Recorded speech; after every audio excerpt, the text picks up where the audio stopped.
Hey, Kyle, thank you very much. Just stay right here and we'll ask you some questions, or I'll put it out there for questions.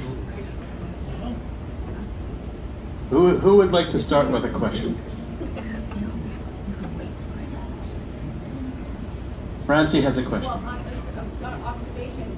I noticed you were using narrow columns, and I like very much short lines.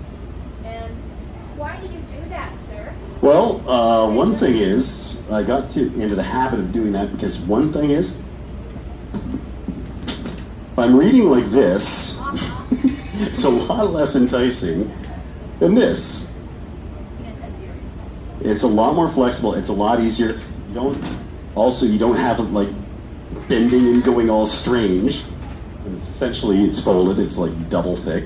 But the font is so tiny. Well, the idea is generally, sometimes I'm pulling something I haven't read in a long time out of the pile and everything, but generally it's stuff that I know well enough, and the shape is enough of a reminder for me. Basically I look at the line, okay, I'm good with the verse, and then I okay, I'm not remembering how that ends, and then I can look. But mostly I'm going by the shape of it. And I wanted to say, and Francie asked a question before I got to say this, so I only, of course, found out here and now that I'd be asked questions. So I wrote up a bunch of answers. And I was going to say, I'll just give the answer here, and then any other answer I'll add to it. But the answer for you, Francie, is because the voices. We could turn this into Jeopardy. Yeah, absolutely. What's the question? You give the answers. Absolutely.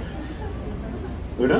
Yeah, coming back to Candace's question. Are you a lone poet or are you an inspired? Yeah, I was thinking the same thing. Yeah. Basically, first.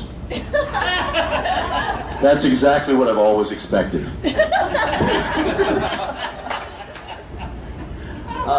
Generally, you're next.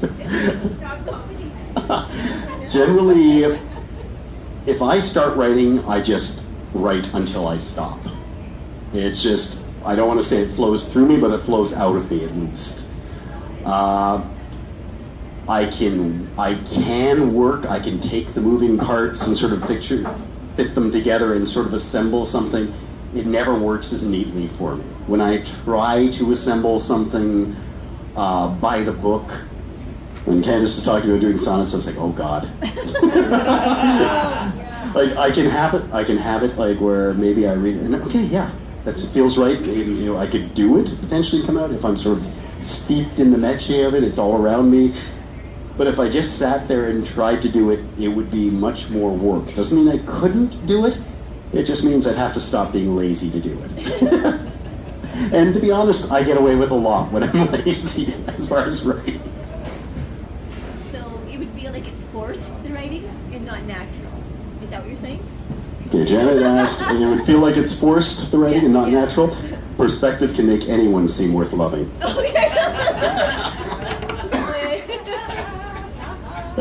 The experience for me would be forced, and I think at least the initial, so much of it would read as forced, and I would have to work and work and work and work at it. Yeah. And generally when I revise things, I'm more touching like little tiny bits and nuances. I'm not reworking big pieces. As far as poetry. Yeah. In prose, no, I'm just, that all moves here, that moves like 20 pages away from here. Yeah.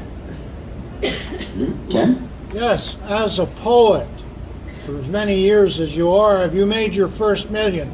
If you ask me Thursday, I'll have a less shameful answer. Accepted.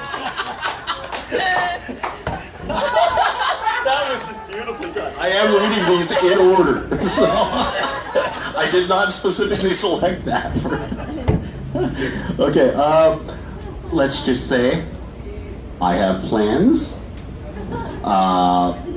Eventually, I may have to call part of the world to make it happen, but you guys are safe. Things are happening. Good. Candace? What do you think happens when you die? I don't know why everyone always asks me that. Oh, I have to remember this. I gotta do this. Can I ask specifically, are you asking this as a generality or specifically when I die? Specifically when you die. Okay, when I die? Okay, well, first of all, let's get really practical and pragmatic. Apparently, BC Ferries will throw you overboard for 25 bucks. You have to pay the fare. You have to pay the fare for whatever trip it is, but you also pay 25 bucks, and apparently the captain will say a little thing, and then they toss you overboard. So, I'm not sure. Monitor your ashes. That's the thing is that I found out about this, I saw it, and they seem to hide information about it because I think they want to avoid it getting too weird. So I'm not sure if it's, it works with the full body or ashes. I know they will do it with ashes. I believe that you can do it with the body weighted down, and but it has to be appropriate. And I kind of like the burial at sea aspect, the idea that yeah, just go over that area of water, that's where it is. Put your 25 bucks down, you're good to go. Yeah. Do you have to arrange to die on the ferry? I don't know why no one has ever asked me that. No, that's the other one. I don't know why everyone always asks me that. I don't know why no one has ever asked me that. No, you don't have to, if you die